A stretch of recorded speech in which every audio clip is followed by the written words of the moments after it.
cancel elections? What kind of nonsense is this? It's got to be a troll. No way this guy unironically believes that. That's what some of you are thinking, right? Regardless, I do want to thank you for hearing me out, rather than just downvoting the video from the title alone. Once I make my case, you will understand the threat from the COVID pandemic that's being overlooked, and I'll explain why it's so dangerous. I invite everyone to find any flaw in my arguments, as I'm not thrilled to come to these conclusions either. Please prove me wrong. But after reviewing the data, I can't remain silent in good conscience, as this could mean life or death for hundreds of thousands. Even after I presented everything I know, and you still disagree with me, well, all I can hope is that you understand where I'm coming from. Come November 3rd, 2020, hundreds of millions of Americans will be heading to the polls to vote for Donald Trump, or presumably at the time of this recording, Joe Biden, to be the next president of the United States, in addition to candidates in other political offices appearing on the ballot. This is the ritual that drives our democracy, such that the voice of the people is heard in our government. However, in this time of crisis, it also represents a great danger. Thousands in electoral districts, packed into auditoriums, schools, libraries, or wherever the polling place happens to be, small, enclosed areas where pandemic mitigation measures such as social distancing are harder to practice. It's a perfect environment for COVID-19 to spread to millions of voters. As you well know, the coronavirus is extremely contagious, able to remain on hard surfaces for hours, as well as adhere to aerosols and even be carried by animals and plants. Most recently, the president of Tanzania demonstrated this when fruits and livestock in his country tested positive for COVID-19. Those who carry the disease may not even show any symptoms, the term for them being asymptomatic. Well, what we have, come election day, is an insidious infection with an incubation period of 14 days, meaning that for 2 weeks, someone can be carrying the disease and not even be coughing. They'll likely go to the polls and afflict millions of people whose only crime was to exercise their right to vote and make their voices heard. All that is required is one asymptomatic, unaware patient per polling place, exposing polling workers to the virus, who will, in turn, spread to thousands of other voters that day, in districts all around the country, and suddenly, the second or third wave of the pandemic begins. The elderly are at greatest risk due to being overrepresented among both voters and coronavirus fatalities. Now, some of you may be thinking that it's too early to think about that now. A lot can change in 6 months. For all I know, the virus could be dead and gone by November. I can see why you'd think that, but we've had experts telling us that this virus isn't going away anytime soon, that it may even become a seasonal thing like the flu. More importantly, that we're more than a year away from any vaccine being developed, and election day is, well, less than a year away. So it still represents a very great risk.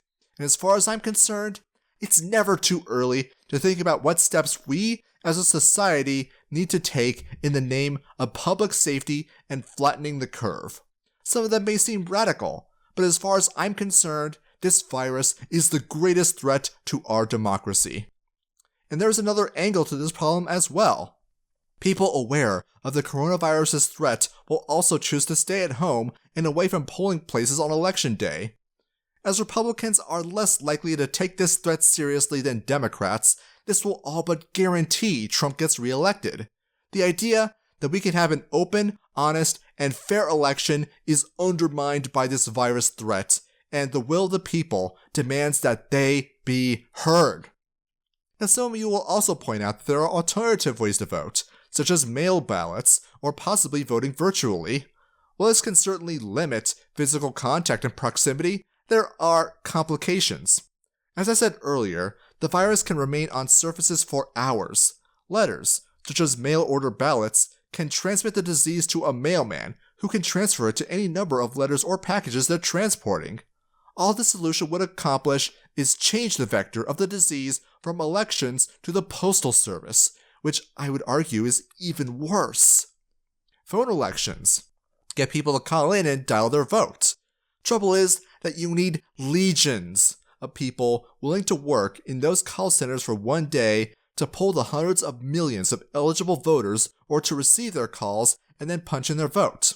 It's just not pragmatic to set up, and subject to the bias of the workers. Now you might also be thinking virtual elections on the internet. Now, viruses, biological ones, can't travel through cyberspace, so what are the chances of that causing an epidemic? You'd be right. It would be an excellent way to combat the pandemic, but it creates an entirely different problem. The same problem that automated phone services are going to have as well. Votes need to be counted in a centralized database. Said database is subject to modification and malware. If foreign governments like Russia figure out how to hack the election servers, they can modify the results towards a candidate they prefer. Activist hackers can do the same, as could bored teenagers in, say, Ukraine.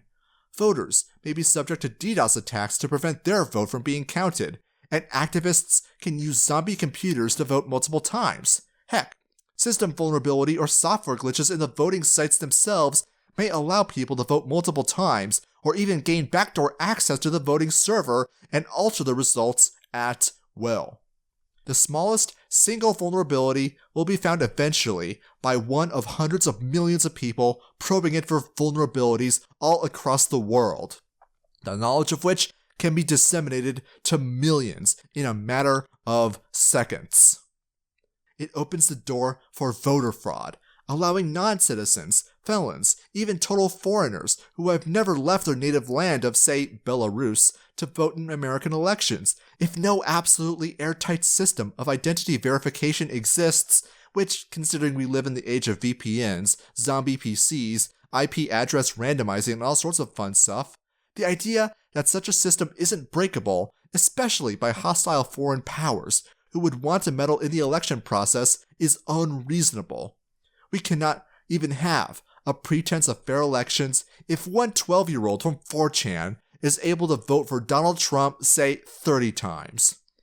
With automated phone polling, well, the problem is that most people don't have a landline anymore, and people can have multiple phone numbers, even a theoretically infinite number of phone numbers if they just use a voice-over internet protocol, allowing them to vote potentially an infinite number of times. So we have the same problem. An election process that exposes voters to the coronavirus is irresponsible, and alternative processes undermine election integrity. Now, the coronavirus pandemic is making life difficult, but as ironic as it sounds, we need to suspend democracy to preserve our democracy. For any government by, of, and for the people to do otherwise would be nothing short of criminal negligence. So with this in mind, I hope you can at least see the value in temporarily shutting down elections for the duration of the emergency.